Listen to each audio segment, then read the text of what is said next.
Welcome to the show! This guy got a mistletoe belt on.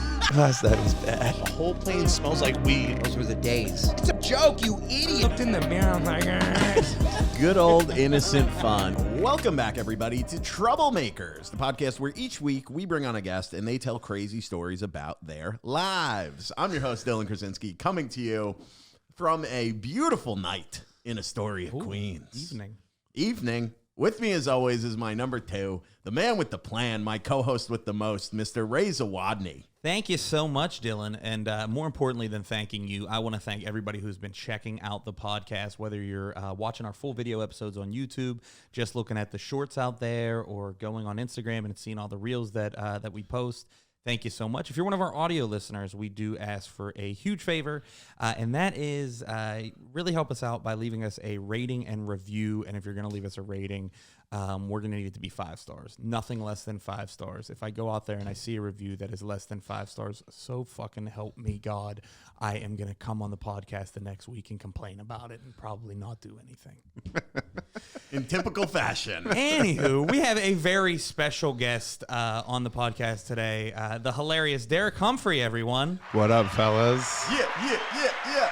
Thanks for having me. Welcome I to appreciate the it. show, baby. Yeah, man. I feel like I haven't got I feel like I haven't got to see you in a little while. It's always good been a seeing you. minute. You're always fucking.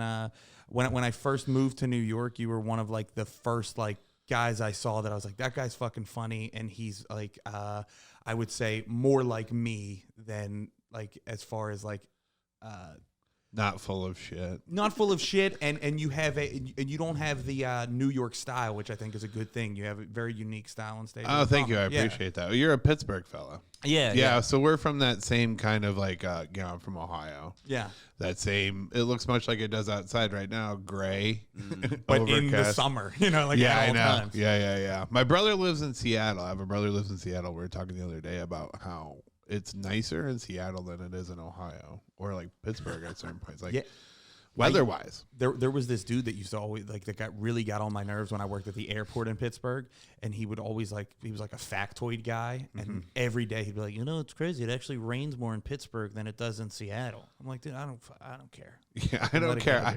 I feel like shit regardless. Yeah, I'm up at 5 a.m. The I don't dude with care. the most depressing facts every day. You're like, all right, dude, just grab the luggage and let's put it in the plane. I used to do a joke about this dude because he, the one day he just randomly goes, I was complaining about like how tight these fucking rain jackets were because we were working outside. Yeah. He's like, yeah, it's like a condom that doesn't fit. I was like, what? A what? He's like, it's like a condom that doesn't fit. Oh. And then I was like, okay. It's and then, not loose. Yeah, and then he keeps going. And then he goes, lifestyles from Walmart, don't buy them. Those bastards pop right off. And I was like, why are you? I don't know you well enough for you to be trying to tell me how big your dick is. I love the idea that Ray's just like, yeah, I've never felt a tight condom ever in my life. No, I've never worn a condom ever in my life. Come on, Crazy. Dude, I do like I'm that. a Christian. I do like that Ray said, you are a real guy. I wanted to tell you this. One of the first times I feel like we like interacted recently, I think it was like last year, I saw you outside of a show. We're standing there, we're talking, and this comic comes walking towards us, and you go, oh, I fucking hate this person. and then and like we like kind of know each other, but like you have no idea if this is my best friend. And then as the person gets closer, you go, oh, thank God, different person. Also hate this person, but it's not the person I was thinking of. That's so embarrassing. I feel so bad. Last night I did a show as a favor for a comic. Like it was their birthday. They had a roast, and it was not staffed with like the greatest of comics or whatever, and a couple of comics were just like, man, please go in on these guys. Yeah. And I'm like, no, we're just here for a roast. And like I listened to like 4 or 5 of them do jokes. I'm like, okay, I'm going in. That's why I felt comfortable bringing you on that VA. We did that VFW gig in Staten Island. Yes. Yeah. It's very much the vibe. That was so funny. Is me and you were standing in the back, and like I said, we didn't know each other too well. and there was a comic who was on stage that was just full blown Staten Island Italian, and he was kicking ass up there. Oh. Like he was doing like Al Pacino impressions, and then doing the like, what if the mob boss in the movie was gay, and I'm laughing my ass off, and Derek's laughing too. But then I could tell you looked at me and you were like, wait a second. Is he laughing unironically? Does he actually like this shit? Who did I bring to this fucking show? And then I was like, no, that's great. And then we made the most out of that show. Yeah, I think I went up on stage afterwards and I was like, oh man, gay mob boss. Wish I could do this, some bullshit like that, because I thought that guy had left. Yeah. And he was still in the audience. Standing right next to me. Yeah. And I was like, oh man. And he was a nice guy. Sweetheart of a guy. Sweetheart of a guy. He was so nice and like talking to me. He's like, hey, you're going to have fun up there. And then you said that thing and I was like, fuck. He's like, oh, okay. He's like, you come with that guy? I was like, yeah. It was just, you know what though? That's the kind of humor that they wanted at VFW. It really was. Yeah. And I shouldn't, I've learned over the years not to be precious about comedy. Like in the sense of like people like what they like. I agree with that. Like I get snobby sometimes, and then you Yeah. do gotta like take a seat back and realize like farts are still funnier than any fucking well crafted joke. Yeah, absolutely. I think that was the problem I had for a long time in comedy, was that it was I was very precious about my art form, and then you just realize most people actually don't give a shit. Yeah. They really don't care. They're just there to laugh and like, why be so Well, critical? it's why TikTok is the main source for comedy now. Yeah. It's just Everyone's just doing whatever you want, whatever you want to say, and everybody loves it. Yeah, nothing's funnier than watching people slip and fall on the ice, like in those videos or whatever, as long as they're not hurt critically. Oh, But I mean, like, it's funny. I like how you said critically. You're like, some bruising's funny. I'm not gonna lie. I still love a good accent. Anytime someone throws an accent on, usually a white person, it is the funniest thing I've ever heard. Oh, I do that in my act. from It's time the to best. time. Yeah. I'm like, brother, man, what's up? It's so funny. That'll be forever hilarious to me. The only accent I can really do is Southern.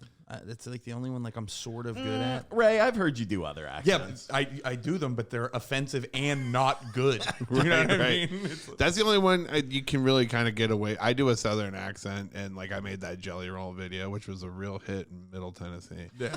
But like you can't do. I mean, we can't do any ethnicities that aren't like we do Italian, or maybe Polish or Russian or something like that. Jewish.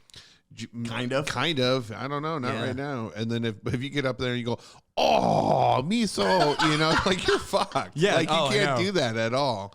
Even if you are just like making fun of like the way someone talks, you're not even making fun of them culturally or anything like that. You're like, it's just different than what I do. But it's like not cool. Well, I mean, if you watch like a night at the Improv from the '90s or something, you see like 5 white comics just firing off Indian impressions and shit.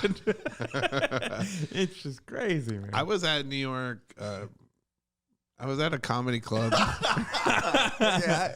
within the last month, and I saw a comic who was of a specific ethnicity doing jokes that were being done by white people in the 80s, but because it's being done by that ethnicity, they were loving it. And I'm like, this is just so weird, because I'm like, this is like racist in a way. And I'm not, and like, I want to pull them aside, be like, you don't have to do this. No. Like you can have some pride in yourself, but whatever works. Again, don't be precious about comedy. So, Hey, Derek, have you ever killed anybody? like with my hands. No. Weaponry, yes, a lot of weaponry. I haven't moved up to strangulation yet. No, I've never killed anybody. No. We do have. That's to good. ask. That's good. Yeah. We Okay. always have to ask. Why did you ask everybody or just Yeah, me? Yeah, no, we ask everybody. okay. That's a All really right. good question. I'm not gonna lie. With my hands is maybe one of the top 5 response. Yeah, my favorite one is the quiet one. We'll be like, have you ever killed anybody? I don't think so. Like, what are you fucking thinking about? It's like, Well, have you ever asked like a veteran before? oh yes, you are a vet. I didn't even think about that. Yeah. And I was part of an operation that did eliminate people. Oh well, now This we're got just way being kind of darker, offensive. dude. Yeah. That got way No. darker. It's okay. It's like I was a firefighter, like as part of my unit. It wasn't like I was the You were a military firefighter. Navy shipboard firefighter. That's badass. Thank you. How long were you in the military for? 5 years. 5 year Navy. Yeah, 2000, 2005. Damn. 9/11. 9/11. Responded to 9/11. I was on the first ship to fire missiles into Baghdad. Oh shit. In Iraq. Yeah. So when you ask, like, did you kill anybody? Not technically, But I didn't. possibly. No. I didn't do it. I mean, I watched the. You could stand. You ever see the movie Lady Bird? Yeah. It takes place in 2003, and they show footage from the ship that was firing missiles in the back. That was my ship. So for a long time, I didn't have any credits. People were like, "What was your credit?" I'm like, "I was in the movie Lady Bird." And you could stand on the top of the ship, and you can watch the missiles fire off over the horizon into it, yeah. And so I was not I will say I was not a fan of the Iraq War. Yeah. And so that was the time that I knew it was time for me to go, because I really liked being in the Navy. I loved being out to sea in the middle of the ocean, like that life. It was awesome. So you joined in 2000. I joined in 2000. I joined when Clinton was president. That's like me moving to New York 6 months before the pandemic. I moved there and I'm like, oh, everything went to shit. And you were like, oh my God, there's a war. I wasn't expecting this shit. Right. Well, the day I actually joined was the day that the USS Cole got bombed.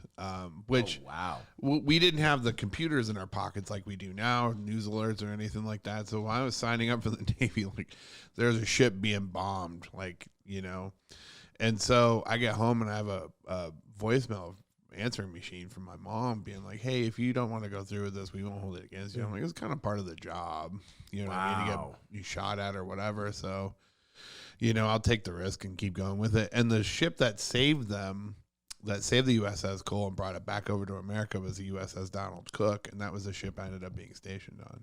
Oh, shit. Yeah. So the guys that I was like a firefighter and repair guy with, they were the people that saved that ship and brought it back. So like I was like put right into like I wouldn't say the thick of it, just like with a bunch of experienced people who like had already been through some shit. Damn, that's crazy. Well, that would be crazy though if like you got that alert like right before you're about to sign it and you're just like, holy shit. I'm gonna take a walk around the block. I gotta do something. I gotta do some soul searching. Yeah. I was almost a guy who had to fire missiles, but thankfully I had a criminal record. They wouldn't let me do that. Really? Yeah. It's good to know that the military does have some standards about who they let fire those missiles. What do you have a criminal record for? When I was a young guy, I vandalized a house, and then I've been arrested for underage consumption and contributed delinquency, and that's not bad. Yeah, I mean, it was like vandalism, it was theft, it was like all stuff you do when you're like young or whatever. Because where I come from, Toledo, Ohio, and it's a pretty rough place. Like one of the streets that like we kind of like a lot of us grew up around was named like the 8th most dangerous street in America. It's like St. Louis, Detroit, Toledo, Baltimore, blah, blah, blah. Wow. Youngstown, Ohio is always on those lists of dangerous Youngstown, towns. Yeah. Vecchione is from Youngstown, if I'm not mistaken. Youngstown's pretty bad, too. So is Dom Leonelli, former guest of the pod. That makes sense as well, yeah. Dom's a funny dude. Oh, yeah. Dom's one of the guys who I think is one of the most underrated comics in New York. Yeah, he's a pod favorite. He has a good just like story, like, and he is totally him fucking. And that guy just crushes in front of like, especially like LOL, or the now I think rest in peace LOL, but a lot of those clubs that are like catered to the most touristy of people. And so he has like this universality about him or whatever, I mean, he's no me, but no, I'm just kidding. That guy's great though. He's no me. But so I had that kind of stuff. I scored really high on the ASVAB, which is like the military SAT, Yeah. They won't let you shoot missiles just because you got an underage drinking? They just have to be able to trust you with classified information. Okay. Yeah. So like my brother, I have a brother who works for a defense contractor and he can't tell us anything. And he's not even like directly a part of it. Yeah. You would be putting it in your set. and shit. You'd be on our pod talking about, the craziest fucking thing. I'll tell you, I think I could keep a secret, but the desire to tell people secrets is strong in me. Oh yeah, me too. You know, I love a little gossip. I love to, get some information and pass it along. Well, that's where people are really at their most vulnerable, is like, I just told you something like in complete confidence or whatever. And that's who that person really kind of is, in that moment. But I mean, I always want to say something, but I never do. In fact, I've gotten in trouble for not including, like, I found out a secret about somebody like in my wife and I's like peer group or whatever.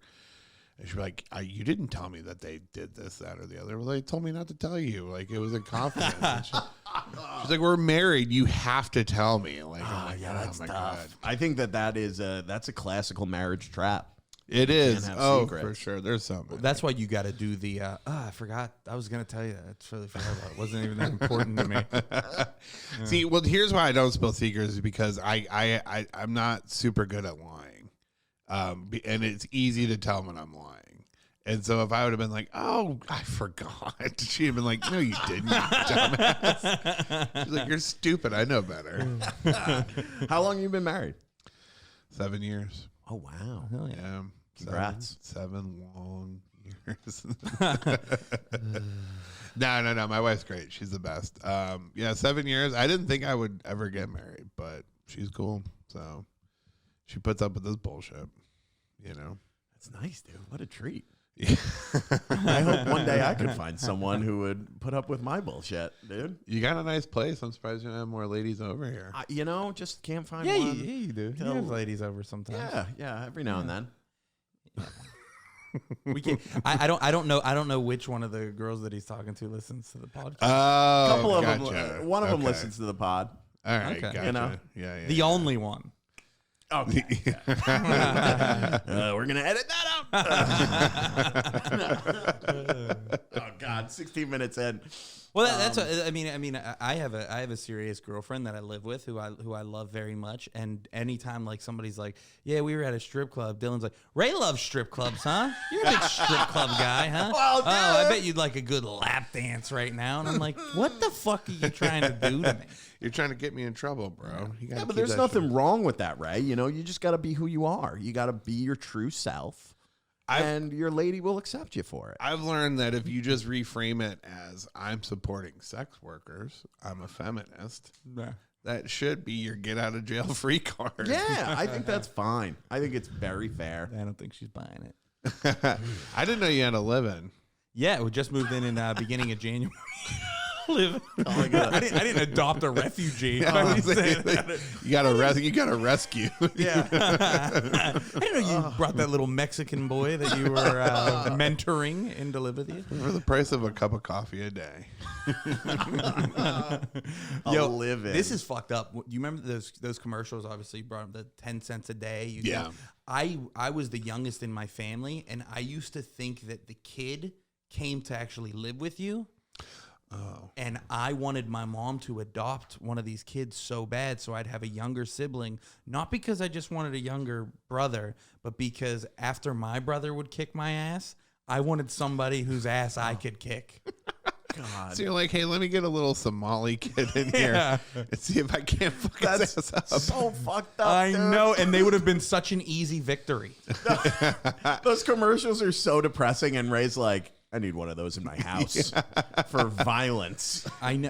Hey, I didn't say it was a good thing. I'm like, but I was like, fuck that dude. He could be my new Send me brother. the most emaciated child you have possible so I can kick his ass. I'm like De La Hoya looking for pushover victories in his prime. I was like, nah, I don't want to take the big fight. I never had an older sibling, so I never really. I had aunts who would beat me up, or like, maybe. Well, I got beat up a lot by like the neighborhood people or whatever. Were you big fighter growing up? I got into fights when I was a kid. I don't know. I stopped getting into them. Actually, I haven't been in a fight since I was in the Navy. Oh, shit. Which is, going back 20 years now at this point. Well, you get older. It's like, I don't want to get in a fucking fight. Nowadays, you hit somebody and they fall and hit their head on the curb or something, you're looking at manslaughter. Dude, that happened to my friend, a friend of a friend's brother. Like, knocked someone out and hit his head, died. Yeah. And went to jail. He went to jail. How long did he do? I have no idea. I didn't know him like that. It was like my buddy's sister was dating this guy, and it was his brother or whatever, his friend. Gotcha. Or something. I grew up around guys who were in jail, a couple of them still, for murder. Really? And like, yeah, so just like it was a thing where it could have escalated to that point, you know, where with some of these people, and I'm like, I just learned to get away from it, you know, as I got older. Thankfully, my parents, we moved out to the suburbs when I was like 16, 17, you know, so I got away from that shit. But I actually, this is so weird that it just made me think of this. 2 days ago, my friend texted me, who I was like, how is he texting me? He's supposed to be in jail. And then I was like, well, now they have phones. That's how they do the TikTok dances. Dude, he was like, yeah, he's like my second phone I've had in here. They took it from me. And he's just so he had it smuggled to him. Yeah, he just randomly sent me a text and was like, bro, you got to come and do a stand-up show here. I was like, yeah, I'm fucking right on it, dude. He was like, we could slip you in, man. We'll just give you one of these green suits and you know, we can. He's fucking said he was like, we slip in Tito's and shit. Get drunk. My God. Oh my God. So he said he was. That's when I asked him. He was like, I was like, oh, because I didn't get the text till the next morning. I was like, oh shit, man, it's been a while. I was like, what are you up to? And he was like, I'm hungover as shit. I'm like, wait a second, how are you hungover? He's like, I was like, aren't you in jail? He's like, yeah. It wasn't from toilet wine. It was. Yeah, it was actually. Yeah. Damn, wow, that's crazy. Damn. Yeah, I saw a TikTok of a guy who was showing how to make quesadillas on his iron. Yeah. In jail. Dude, I'm so into the algorithm of like guys making food in jail on TikTok. No kidding. Oh yeah. These dudes who like they'll get like bags of ramen and they'll mix it up and they have all names for them. Yeah. Well, I told you about my other buddy that I grew up with who was in and out of jail a good bit. And he, when he got out the one time, he like refused to admit that jail sucks because he was like too much pride.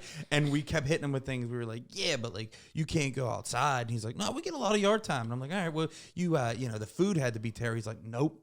Good ass food, man. He's like, honestly, you cook these, you get some like Doritos from the kitchen and some ramen packets, and you make it up like right over the toilet with like one of your little hot plates.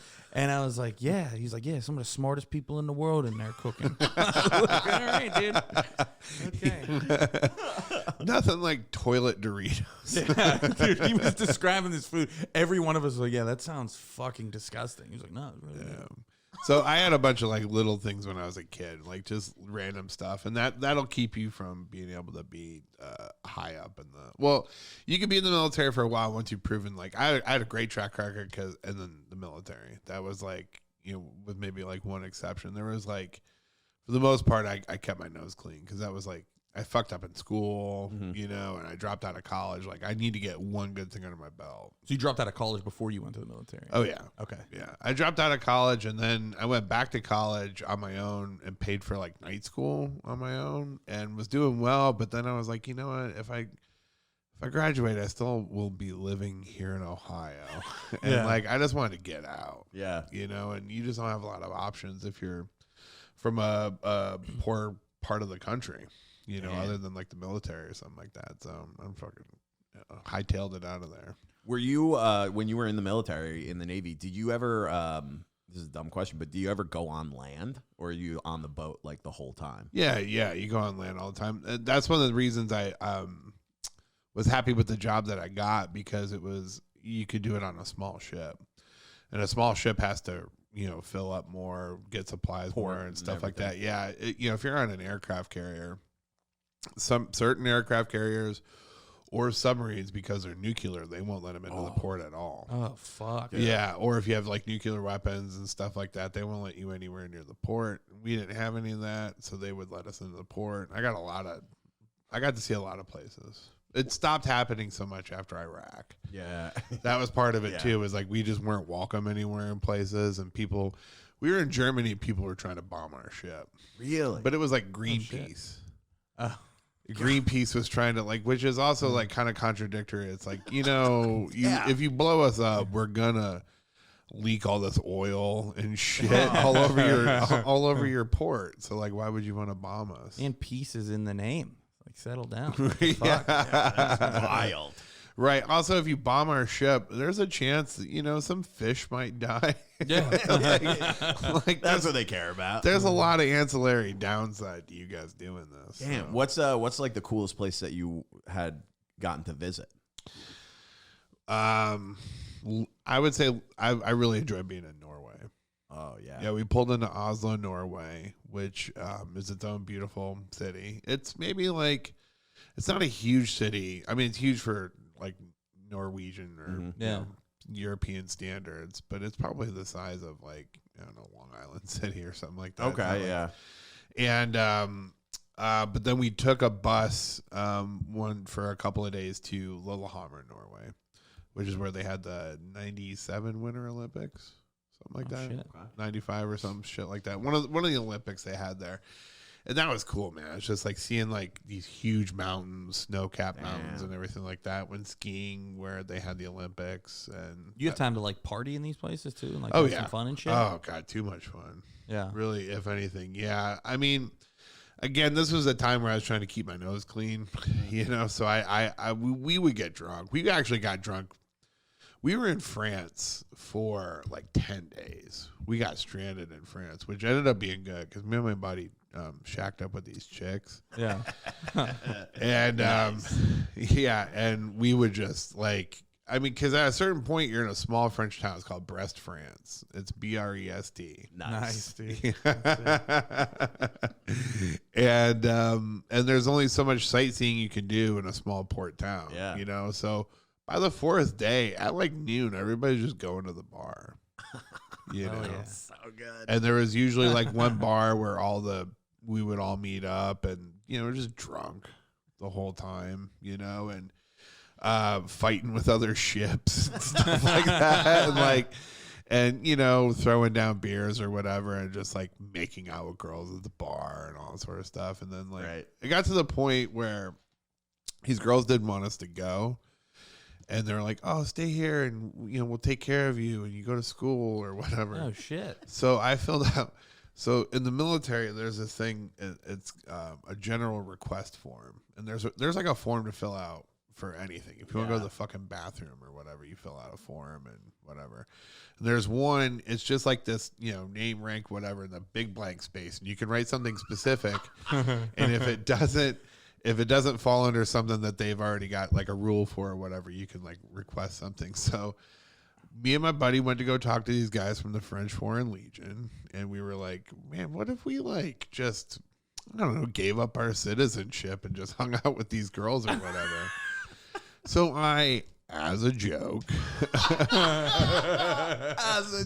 you have to put in the verbiage, respectfully request to renounce America and join the French Foreign Legion. Oh my god! And I filled out, I handed it in kind of like as a goof, but also like, let's just see how far this will go. Like the chick was so hot, and well, they did not take too kindly to that. Because this was like December of 2001. This is like 2 months after 9/11. Yeah. And I'm I'm still playing Proud to be an American at my school every morning. Oh, I mean, this was like Freedom Fries, Yeah. era. Like, if you don't love America, you're a commie terrorist, and here I am being like, oh, the pussy's good. I think I want to. Can I join the French Foreign Legion instead of being in them? Which I'm glad. I mean. Are you glad it worked out? You're glad they didn't? I'm glad. Yeah, I'm glad they didn't let me do it. I think I'd be pretty upset if I had stayed in France. It's so fucking funny. Forever. Yeah, and it made, as a joke, like it made its way up the chain of command. Like people ended up finding out about it or whatever, and they're like, "What the fuck are you thinking?" And I was like, "I don't know. It was kind of funny, wasn't it?" Yeah. I was like, "I just wanted to see what they would say," and I don't know. And then me and that girl kept in touch for a little bit, and then Oh damn! never dude. been back. Ah, So if you go to Brest, France, and you see a 25-year-old kid who looks like Shrek, there's a chance it's mine. with a French accent. Yeah. Croissants. Dude. Oh man, Oh, that's so there was no funny. like real repercussions for it. No, I mean, the division officer, the chain of command that I had, I mean, we were because we're in the engineering department. Yeah. And so all the below deck people, the people who work in the engine rooms, they're a different breed of character, as it were. You know, it's the back of the bus kids. It's the kids who are grease monkeys or whatever. Okay. You know, they expected that kind of thing. Okay. Yeah, like culturally, it was always kind of like, you're an engineer, you're the guy going to get fucking tattoos in port. You know, even though you don't handle guns, somehow you have one. Like, So it was more like what are you doing? But like not like an actual like. oh yeah. I mean, I got yelled at. Oh, okay. Yeah, I got screamed at for sure. You know, but by the time it made its way up to the captain, he thought it was pretty funny. I love the idea of you like just going up and being like, "Excuse me, can I have a meeting with the captain?"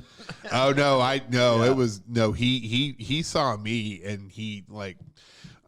You had to do this thing every day where you're like sweeping the floor. You had to keep everything like really clean from like 8 to 8:30 or something like that. You're just cleaning up the ship or whatever. And anytime the captain would walk into your space, you yell attention on deck. And everybody has to stand up straight, you know, whatever, until he goes carry on. And sometimes he was a cool dude. He would just carry on, get your ass back to work or whatever. You know what I mean? And when one time he stood up, everybody's like, oh, attention on deck. We're standing by. And he walks by and he's like a head shorter than me. He's like a short guy. And then he walks back to me and he stops and then he turns around and he looks at me. He has like those mirror shade glasses and he has a cigar or whatever. He goes, French Foreign fucking Legion, huh? And I just kind of smiled. I was like, yes, sir. And he was like, carry on. That was like the end of it. Yeah. Oh, that's so good.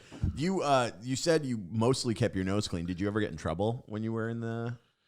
Yeah, I mean, nothing too serious. I got in fights, you know, every now and again. There was a point though where I was like so disenfranchised with being in the military because of Iraq, and they kept me in long. The reason I was in 5 years, I rounded up to 5. It was really like 4 years, 9 months, but they kept me in longer than I was originally planned to be in. When you sign up for the military, you actually sign up for 8 years, 4 years of active, 4 years of inactive reserve. So if there ever is a war within the first like 4 years that you're out, you're the first one getting called back. So they don't have to institute a draft. Yeah. And wait, that's still true today? I'm sure it's still true today. Oh shit. Yeah. There's no, I can't imagine that it's not. I mean, I'm too old and too fat now for them to like call me back up, but yeah. And so, but within that 4 year period, if there's anything going on, they can just keep you. They can extend you. They wanted to extend me. I was supposed to get out Thanksgiving one year, and the senior enlisted guy came walking by, and he goes, "Oh, you're getting out Thanksgiving, huh?" And I was like, "Yeah." And he goes, "I don't think so." Oh. Yeah. And I was like, "Oh, you gotta be fucking kidding me, man." And so rather than have them extend me for a year, I was like, I'll make a deal with you. I'll stay through what are called like workups to make sure the ship is ready or whatever. Because they wanted me to go back over to the Gulf again. Yeah. And I was like, you don't want me going back. I was like, I developed kind of a bad attitude by this point in the sense of like I was so against the war or whatever. And the Navy uniform looks so much different now today than it used to, you know, like back in the day. I mean, I think they still have like the dress uniform where you look like fucking Popeye. Yeah, the blue, like with the blue or the white. Yeah, with the handkerchief and all that sort of stuff and the hat. But they have a different uniform for when you're out to sea. And they were starting to kind of phase that in during it. And they would call it task force uniform, right? And now, so while I'm in the military, we're wearing coveralls out to sea. It's just one unit with it, and it's got a belt. For whatever reason, it's got a belt. Yeah. And if you don't have your belt on, even though it serves no real purpose, like you're out of uniform. So I carry the belt around or whatever, and it'd be completely loose or whatever. And I used to do this thing where I would stand at the end of the lunch line. I would take my junk and put it on top of the belt buckle at the end of the lunch line and just greet everybody like, "Hey, did you hear about task force uniform?" I would walk into like, you know, like the officers' like quarters or whatever with my dick and my balls above this bulge above my belt buckle, and it was holding it up like a shelf. Like, here's my belt buckle, and it's holding everything up like on display. You know what I mean? I'd walk in, I'm like, "Oh, sir, here's your paperwork," that sort of stuff. like some real like borderline like clinger shit from MASH, you know, where it's like I just want you to like I just want you to know that like, I'm not gonna be cool being here long term, you know. So because I just was like not I'm pretty sure I'm still right that Iraq had nothing to do with 9/11. Yeah. You know, so I was like, I don't think we need to be here. We should concentrate our efforts like on more meaningful shit. But nope. Yeah, like the You homeland. you heard it here first, folks. Iraq did not do 9/11.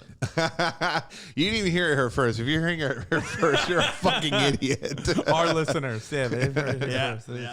Yeah. We So tell them not to listen to the fucking fake news. Dude, we don't talk. We really don't talk a lot of politics here. But have you seen what's going on in Texas? So the Texas, the governor of Texas, Biden. There's like a battle going on between Greg Abbott, and Joe Biden. And so Texas, they keep like putting up these walls and like barbed wire to like keep people from coming across the border. Yeah. And then Biden is sending in like National Guard or whatever to take them down. And then the Texas National Guard keeps putting them up. And then Biden was like, you better take those walls down. And Abbott was like, yeah, what are you going to do? And so now there's like this tension. And that was like 4 days ago. And I haven't followed up since, but they're just playing Jenga with the border wall. I'll tell you what, I don't agree with putting up a wall because that's how you keep people in, you know, and I like free passage and I want people to be able to come to America and spend their money. You know what I mean? At the same time, I think Texas probably has a right to make sure that they're not being having their rights encroached upon. That's what Abbott's called it. He's called it an invasion. Yeah. It's 2.5 million people in the last 3 years. I think maybe more. Oh, wow. That is kind of That's a lot. crazy. Yeah, that's a lot. I mean, you see them if you walk around New York. They've been bussing people in. They've been... What do you mean then? Dude, What do you mean we then? all know what I meant. We all know. I'll say this, though. You know, what is always kind of the mark of people that I don't want to get too political or whatever, but I do think it's funny where you have a lot of blue hairs and like septum piercing people being like, America sucks. And, oh, yeah? Why is everybody trying to get here?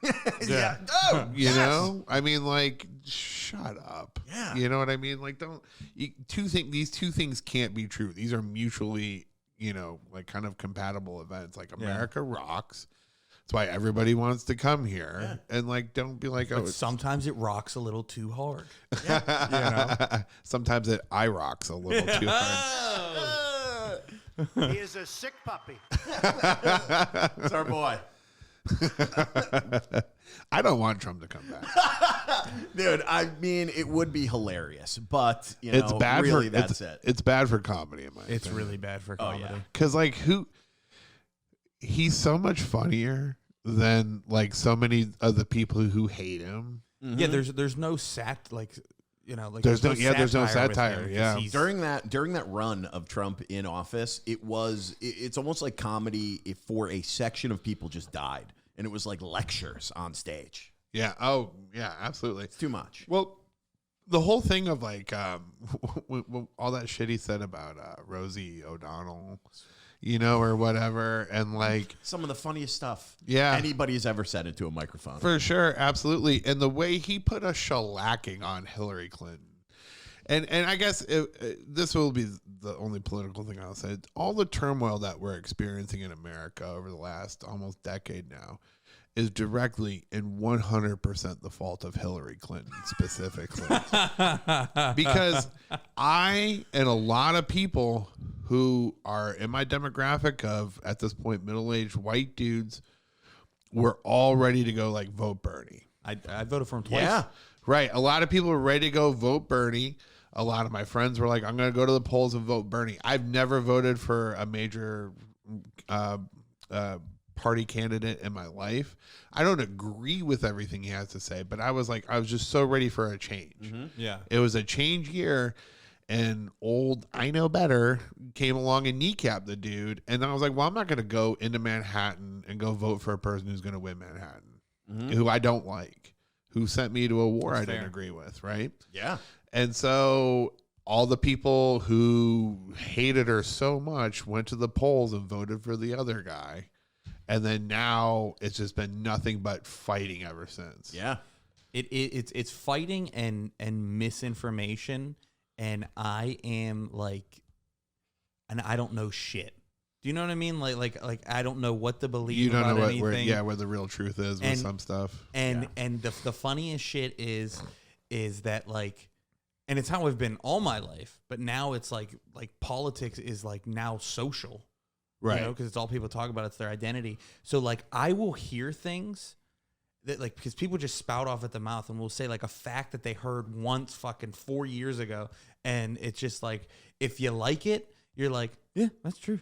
And if you don't like it, you're like, nah. And it literally is. It's like what your perception is. It's the way that you filter that information. Like I think I was telling you this, not even on the pod. My buddy calls me up and he's like, dude, he's gotten pretty right wing, and he's like, dude, I think it's fucking crazy what they're doing in California. They're giving everybody who's not white $50,000. And I was like, there's got to be more information than that. Right. Yeah. Maybe there's something about it. I was like, that can't be true. Right. I read it on Twitter. Yeah. From a guy with a check mark. It has to be accurate. Well, there's a thing. I made a joke that, like, offhanded comment once that in the last, like, 5-6 years, I think Rachel Maddow has been about as correct about things as Alex Jones has been. Dude, Alex Jones is like the modern day Nostradamus.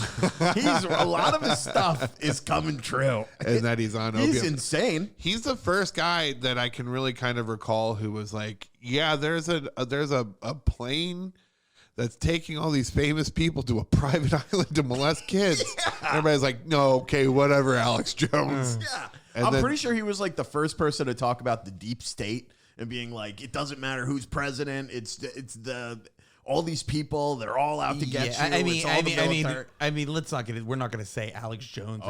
Is more than fucking 4% right about what he says. Oh, he's up there. Well, there's a lot of egregious shit. The Sandy Hook thing was pretty funny. Yeah, he's a fucking monster. Yeah. Well, the water thing, but also so is Rachel Maddow. I think Rachel Maddow is a complete piece of shit, and like. She feeds false information too. Who's the one who lied, who got caught lying on air about being under gunfire? It was Brian Williams. Yes. He was the NBC host who said he was under. Hillary Clinton said that she arrived at something under gunfire, and then they showed video from it, and she's walking down the tarmac like whatever. It's like, you dumb. Did you know that there was on January 6th, this most recent one, which is also my birthday. Is it really? Yeah, it does not. I haven't been able to celebrate my birthday in years. You can't look like I do and celebrate January 6th. After that huge celebration we had at the Capitol. After that huge celebration that we had at the Capitol, it's been downhill ever since. I love the idea of that just being a Derek Humphrey birthday party that went awry. Oh, dude, I know a guy. Well, I'll tell you after the pod. You know him too, I'm sure.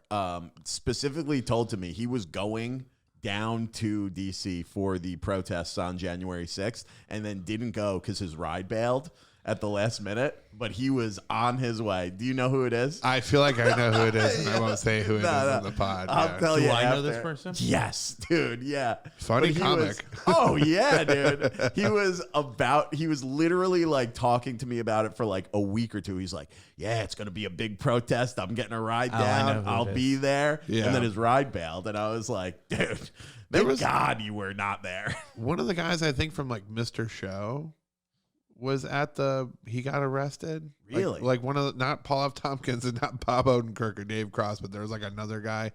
He was like a comedy guy who everybody really loved. And then he was like at the January 6th thing and everybody's like, uh-oh. Yeah.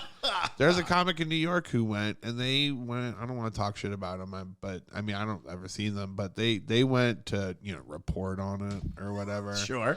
And, and they got kind of blacklisted but they were headed that way anyway. God so damn. It doesn't really matter. But yeah, so, but this most recent January 6th, there was a story that there was a bomb threat on, I think, Capitol Hill or one of those things. Whoa. That Kamala Harris was targeted or whatever the case may be. And then it took a Democrat reporter a guy who's like a gay liberal guy to come out and say like, this was reported, it was false, and they never retracted the statement. They never clarified that it was like false or whatever. And so you just get these things where everybody is spoon-fed information for 72 hours cycles or whatever. And then their brain is broken. They think like this fake shit is real. And then like they forget about it. But their whole perspective on life or how is either reaffirmed, destroyed, or like broken because they got all this bad info. Yeah. And then you don't want to sit there and go, well, we need an authority on that. Because that leads to more problems. Yeah. So. Dude, I just can't stop thinking about you like calling up a bar on like January 5th being like, hey, do you guys, we're having a party tomorrow. Do you guys have availability? Can we rent the upstairs room? That is so it's funny. a private event, actually. I did not know that was your birthday. That's so funny. Yeah. I took it off Facebook years ago because I got tired of. People wishing you a happy birthday. Yeah, people wish me a happy birthday. Like I have 4,000 friends on Facebook, And so I got tired of like, saying thank you to that guy I did an open mic with 10 years ago for saying happy birthday. And then I'm glad it wasn't up on the actual day. Yeah. I mean, I had enough jokes as it were. You would have really dominated the news cycle though. Yeah. The only time I went to DC in the past couple of years outside of her comedy, my wife and I went to the Women's March, which was its own kind of January 6th. the pussy riots or whatever. Because I got in trouble that day because I was just making all these jokes online like, hey, way more hot chicks here than I thought there would be. Oh, that's so good, dude. Yeah. Oh, yeah. Are you big? You go to the marches around here? I've been to some of the I went to some of the Black Lives Matter ones early on in the pandemic just to support a lot of my friends. But at this point, I don't go to any of it. Dude, it takes me so much to get out of my house just to go do like a show that I'm booked on. Right, yeah. I'm not showing up for a thing that I don't know a whole lot about. To feed myself, let alone to fight a cause. Dude, can you DoorDash a march to your apartment? That's the only way I'm participating. Well, a lot of my friends who are black, I think they've disassociated themselves with that as on top of it now at this point. Like, I mean, because there's some shenanigans. I don't know if it's true because just cursory things that I've read. Mm-hmm. Yeah. But also it came to represent like, some stuff that they don't agree with. Sure. But there's a time where like my friends were feeling like, vulnerable or whatever the case may be. And I just want to go hang out with them and show them support. Sure. But then, I remember one of them at Barclays that started to just like turn up and I'm like, well, my time to go. Yeah. I don't want to be, getting in fights with the cops over the sort of stuff. Like I came for people to speak and have their minds, heard and whatnot, but I'm not here to like spit on a SWAT team guy. I don't want to throw a brick at Target. Dude, like, that's why, you know what? If we just had Kendall Jenner giving out Pepsis all over the country, it would have been fine. Right. That's what we needed. Right. Kendall Jenner, January 6th, passing out Pepsis. And you know what? It would have been fun. You would have had a great birthday. Yeah. A whole pallet full of Pepsis given out by Kendall. Yeah. There was this news outlet I remember like right before the last presidential election, and they were like, you know how everybody like there's that narrative that like Joe Biden's a pedophile. Yeah. And what do you mean narrative, dude? So there is this there's this video like hit piece that was made where it's interspliced of like, like video of him like kissing like a kid's head or like holding a little kid's hand or like, patting a kid on the back, interspliced with this like this psychologist who specializes in like child predators. Right. And the music is like this sinister like yeah. And then it's like he's like talking and saying all this stuff, and then it was getting shared by some of like my friends on Facebook like, oh, this guy's fucking disgusting. Anybody who would vote for I was like, hey, If you can't see that this is clearly the fucking work of Christopher Nolan's editor, like Right. that this is like you guys are. It's just a really good editing with bad music. Pictures speak 1,000 words, Ray. You guys are acting. You guys are see acting someone like smelling hair. If it smells like a pedophile and sniffs like a pedophile, Well, people are might be a commenting like they pedophile. caught him butt fucking a toddler, and it was literally him just like God. say like the one thing they go. He says something like he's like hey. How old are you? 8. And he's like, well, no boyfriend until you're 30, right, Dad? And then they're like, even him talking about her dating shows that he thinks of her. In the, I was like, that's an old man being an old man. But because you got the fucking Michael Myers music playing, it's he looks awful. Right. That's the sort of thing that I don't go in for because, like, I have a bit that I'm kind of working on right now, but it's just kind of this thing about, like, I don't need conspiracy theories because, like, the facts are bad enough. You know, like really honestly, and like, I don't need to think that Joe Biden is, and I don't think he's a pedophile. I don't know a lot about his character outside of the things that are on public record, and the things that are on public record suck. And so they're pretty bad. Yeah, and so it was like when they were going around painting Black Lives Matter, on the streets and whatnot, I was like, they should paint it on one of the prisons he built.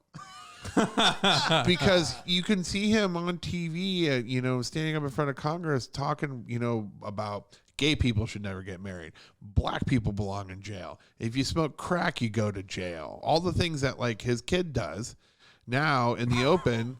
And you're just like, I don't need to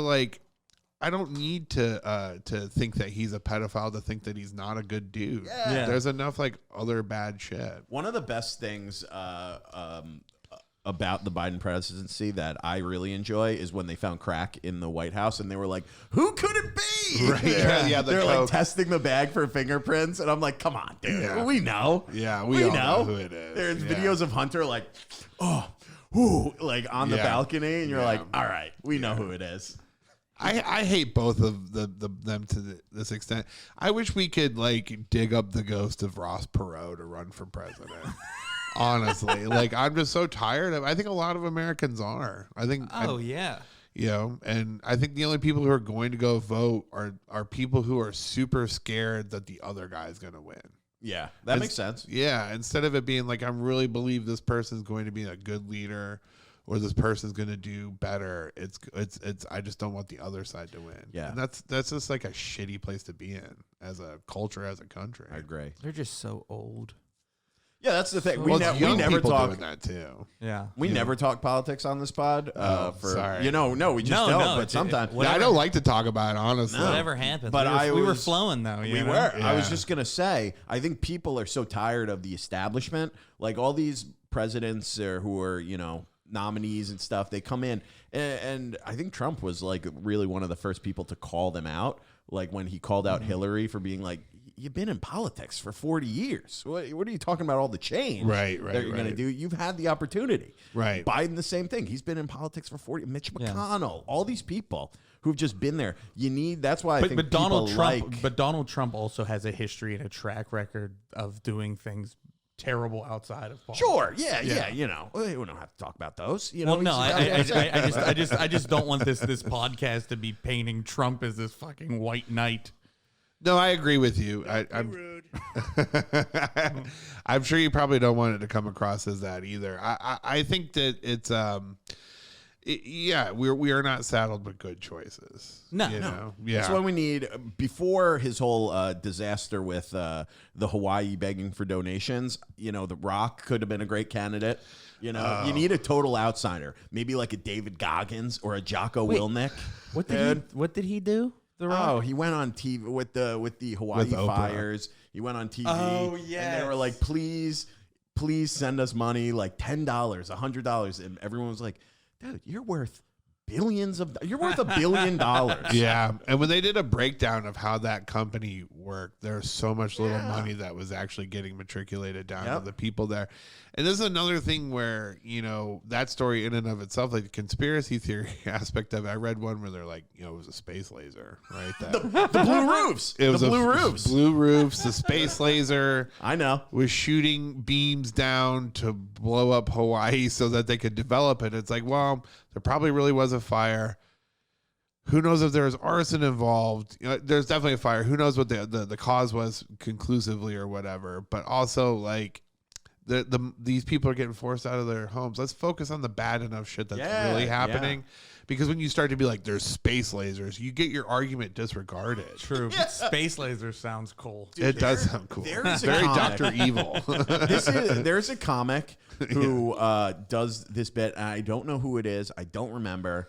If it's you, it's going to be hilarious. But it makes me think about conspiracies like this all the time. He talks about how conspiracy theories, you're like, oh, no way that could be fucking true. And then he goes, well, think about, like, there was probably a dude when FDR was president who was like, I don't think the president can walk. And everyone was like, are you crazy? Well, of course he can walk. Right. He's like, nah, they never show him standing up. Oh, yeah, that's a good point. But I think about that all the time. The government, like, just straight up hid that from everybody. That we're like, you know, oh, no, he's fine. He doesn't have polio. He's not in a wheelchair. Yeah, they didn't want to project weakness during the war. Very fair. Right, yeah. Still although, why are they still giving Joe Biden a microphone?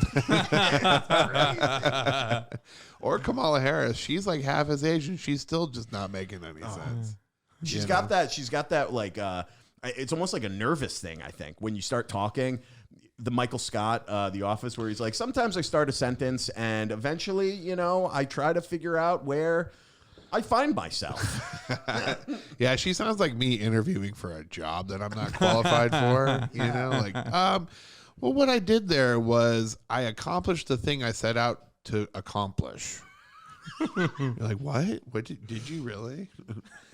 Yeah, I mean, well, yeah, you have to toe a fine line, and you have to kind of be able to think for yourself. But you know, my wife reminded me of this because I think the Epstein thing is like pretty fascinating. Oh, super fascinating. And you know, there's like 100. My joke my comment to her was that there's 150 names that came out like on the list, right? And say this is as far as my conspiracy theory with this goes. And say that 125 of them were like Democrats or whatever. The New York Times will report 25 Republicans found on, and they just disregard the totality of it because they're so worried about wanting to enforce an agenda. Yeah, I think the point is that 150 people. Right. It doesn't matter who it was. Like, they keep focusing, like, Donald Trump was there. It's like, yeah, he rode on the plane once. Bill Clinton did 30 times, and they have a picture of him. He was having fun over there. Yeah, for sure. He was yucking it up. For sure. And so, but also, I don't think that because you're a Democrat or you're a Democrat in power that you are that it's the draw of pedophilia brings you into that. Yeah. I think that these things were honeypot organizations set up by somebody to use these people as leverage to get what they want, you know? Yeah. So it's like Godfather 2, right? Remember that senator from Nevada who they drugged him, he woke up with the dead hooker, and now they got him in the back pocket. That's what I think that whoever was financing Epstein was using him as a conduit to get people leverage over these people. Well, wasn't Maxwell, wasn't her father like Mossad? Yeah. So, yeah. Dude. And Mossad. also like a news guy or something like that it sounded like his maybe cover. Yeah. Because he was like a news person. But yeah, you don't think that they're doing that stuff? Yeah. I feel bad for the people that just went there thinking they were going on a vacation. Right. I'm going to go swim, and now everybody thinks I'm a pervert. I'm going to go to this temple. Yeah. The best thing trying to get a tan. The best thing I saw was how they were covering like Biden and Hillary being on the plane. And they went on the news and legitimately said, well, you know, these politicians aren't really that rich. They can't charter their own jet. So they're just getting rides from their friends. That was a legit thing that was reported on the news. I think there's probably some truth to that, but I think though, not that they're getting rides from their friends, they are being provided services or whatever. But the funny thing, I've been reading this book about it. I'm not that far into it, of course, but you're like LeBron when they interview him. Yeah. He's always on the first page. The first page of the Hunger Games. LeBron, what do you think about that book? And he's like, It's real good. Real good. Yeah, I'm enthralled. His favorite book wasn't it The Godfather for a while? Dude, was his they favorite asked book? him about Malcolm X when he's like holding the book, and they're like, "Oh, I see you're reading the autobiography. What do you think about it?" And he's like, good guy, did some real good things. It's an important book. It's like, dude, is this me in 6th grade trying to do a book report? What's happening? Yeah, but this book, they say that there is there was after World War II, there was a program called Operation Paperclip. Yeah.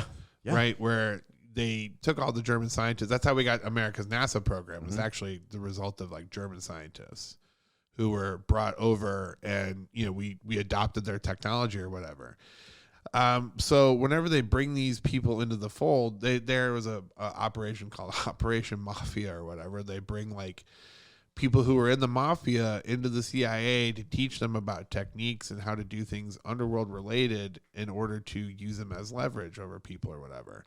And they actually posited that what's his face? Scarface is based on it. It's the most famous. Tony Montana or no, not Scarface. The old Scarface. Who's the famous Chicago? I'm drawing a blank. Oh, Al Capone. Capone. Yeah. The reason that they could have gotten Capone for he would have went scot free. Because the CIA and the FBI or whatever didn't give a shit about him. They caught him for tax evasion. The IRS was the one who got him because they're the only ones who cared. Right? Damn.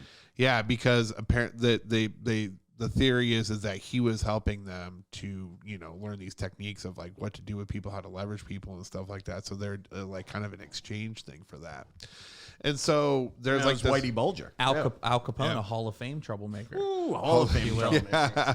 We don't have him up there. We don't have him I up was there gonna say, yeah. Is that Ed Gain? Who is that? That's that's Pablo Medellin. Escobar. Pablo Pablo Escobar. Escobar. Oh, okay. Now I just noticed that. Okay. I do like Johnny Cash. I don't know. That's hilarious. They were just the only ones that they had on Amazon. And I like Ronan Farrow's father. Right there. Yeah. There's no fucking way in hell it's Woody Allen. But yeah, so I don't know. We'll see when I finish the book how much of it I really lend a lot of credibility to. But it seems more plausible than Democrats sit around in a fire in the eyes wide shut masks and sacrifice babies. It does seem more plausible, yeah. Yeah. I will give you that.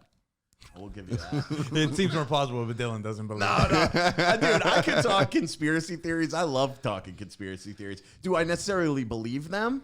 No. But I do think that the government and the people in power, people with power, do shady things. I mean, the one during the Cuban Missile Crisis when the CIA went to JFK and they were like, hey, we got an idea. We got to get support for an invasion of Cuba. We're going to do a false flag attack. We're going to dress operatives up as Cuban nationals and shoot up a mall. We're going to commit a mass shooting in a mall in Miami, and that's going to get people on board with an invasion. And he was like, are you insane? Yeah. No. Yeah. And that came out like 60 years later that was pitched to the president of the United States. I heard that's why So you're telling me that things weren't pitched to presidents, that they were like, yeah, let's do it. That's a great idea. I like that you say pitched. Yeah, dude, It's a murder, not a Cedric the Entertainer sitcom. They're pitching to HBO. Well, that is that is something that I had read where like that was a possible theory as to why he got was because he wouldn't play ball. Yeah, I could see Are that. you calling the Kennedy assassination he got?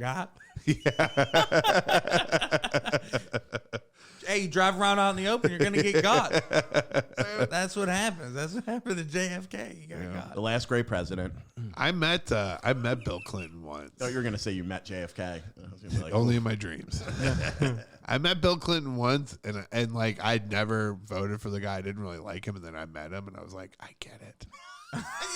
yeah, I could see that. He does a thing where he has this ability where these extremely charismatic people can talk to you and make you feel like you're the only person in the room. Yeah. And he has it too. And it was like, I was working at a hotel and it was after the military and I was operating an elevator that was taking him up to his suite. He was in town, like speaking at an event, it was when I think Bush was still president or Obama, one of them.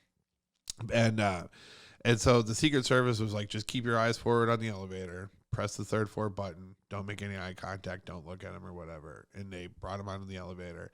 and he was talking, and then he touched me on the shoulder, and he was like, "Hey, how you doing today?" or whatever. And then I was like, "Oh, hey, I'm doing pretty good. You look good, man," because he had like lost weight or whatever. And he was like, "Yeah, just been trying to lose weight. Don't want to go back under the knife or whatever. You know how it goes, sort of thing." And I'm like, "Oh yeah, you're the 42nd president of America." I almost said of the world. Of America, and you're like talking. I felt like that douchebag from Gladiator. Where he was like, "Marcus Aurelius touched me on the shoulder." You knew Marcus Aurelius. Yes, I exactly. didn't know him. He touched me. Yeah, I didn't know him. He touched me on the shoulder. Oh, God, dude, I love that movie. So he just got. Oh my God. Yeah, and then you'd see him around, and like you'd have to like. He was always being escorted everywhere by Secret Service. And he would talk to everybody like that. They were like trying to. He was. They're supposed to take him to a plane, and he was just wanted to bullshit about golf with everybody who would talk to him about it because it was at a golf resort, and he just loved it. Dude, what secrets does the Secret Service have? So many. Watching these presidents. Yeah. Oh, yeah. There, Oh yeah, absolutely. In their element and like who they are as people. And I don't know if I told you this is my take on presidents, why that the candidates are so old now, and they've kind of always been old, is I don't think we're just supposed to have a bunch of former presidents running around. I think it's just a bad look. Oh, if we just had like 20 former presidents? I think that like if we start getting like filtering in a bunch of like 35, 40-year-old presidents, there's just going to be a bunch of dudes who used to be president. What's the downside of that? I just don't. What are they supposed to do? Some other kind of civil service. Yeah, but we need to pay for the do kind Secret of just Service for the rest disappear. of their lives. Well, here's the thing: you become a president now, you become rich. Oh, Extremely rich. Yeah. Except for Trump, he lost money because he's a hero. Yeah, I'm sure he lost money. He did. He went in with a higher net worth than when he left. Okay, fair enough. Hillary made Bill Obama. They made like $100 million. They had to for. I get it. Like they want speaking engagement fees and things like that, But like, the more egregious ones are like the Nancy Pelosi's of the world. And anytime you have AOC and Matt Gaetz on the same side, being like, we need to fix this problem. You're like, yeah, that's pretty telling. Sounds They good straight up, I think, called it the Pelosi bill. Like, no more old bitch getting her fucking free coin bill. Dude, there are TikTok accounts that follow all of the investments that her husband makes, and they do better than like the top hedge funds in the world. Yeah. Is just the Nancy Pelosi investment TikTok. Right. That was my least favorite celebrity lookalike I ever got, was Matt Gaetz. Oh, I think I say Nancy Pelosi. I see it, dude. I see it. You don't look like Matt Gaetz. You kind of do. Now There was like maybe because of the hair. There was a couple of stand-up videos I posted, and somebody was like, "What the fuck is Matt Gaetz talking about?" This dude looks like Matt Gaetz. I was like, "God damn it!" So specifically insulting. I didn't know who it was at first because I don't that's pay so attention funny. to anything. I'm kind of an idiot, and I went on. I was like, "Who's Matt Gaetz?" Ah, fuck. This doesn't seem like a kid. Well, now when I'm called Jelly Roll, I will take that as a compliment versus Matt Gaetz. Yeah. Yeah, I'd rather be called a fat country rapper. Although when I got Jonah going downhill. Oh, that's good. That's good too. That's so good. This is a good way to wrap up. Derek is a fucking great roaster, by the way. I love your videos on YouTube. Thank you. What is your favorite roast joke that you've written in like the last great way to couple end, years? dude. And what's your favorite roast joke you've ever heard about yourself? And I'll tell you mine. Oh man, I've heard so many great ones about me. JP McDade did one last night. It was so underappreciated. But it was Derek, thanks for taking time away from having awake apnea. That's good. Or JP has my favorites. JP and then Divya Gunasekaran. She had a couple of great ones too about you've seen Derek in the KKK. Everybody's like, whoa, whoa, whoa, what the fuck? And she goes, yeah, that is his bra size. That's so funny. But my favorite one about her, it was actually about her. It was Divya so ugly she could ride a bus safely in India. That's so good. Dude, we have a friend, and then I want to hear yours, Ray. We have a friend who was preparing for a roast battle, and he was talking to me about it, and he was like, Is it Zach? No, I'm it's Kinback, Chris Kinback. Oh, okay. And he was like, this girl that I'm roasting, I thought she was Indian, and I wrote all these Indian jokes. And I just found out she's Puerto Rican. Oh, Dude, that might be kind of And funny. I told him, I go, you just need to go up and do all the Indian jokes and just be like, I wrote them. was it for Lynette? I don't even remember. Oh, okay. Because somebody else approached me with that same issue. It was So about funny, Lynette. dude. Yeah. That is, that's very funny. What are yours, Ray? Roast, yeah. My favorite one that I ever heard about me is, and it was when I was a little younger and douchier. This girl said that Ray looks like his dream job is selling energy drinks at a porn convention. And I was just like, damn, yeah, all right.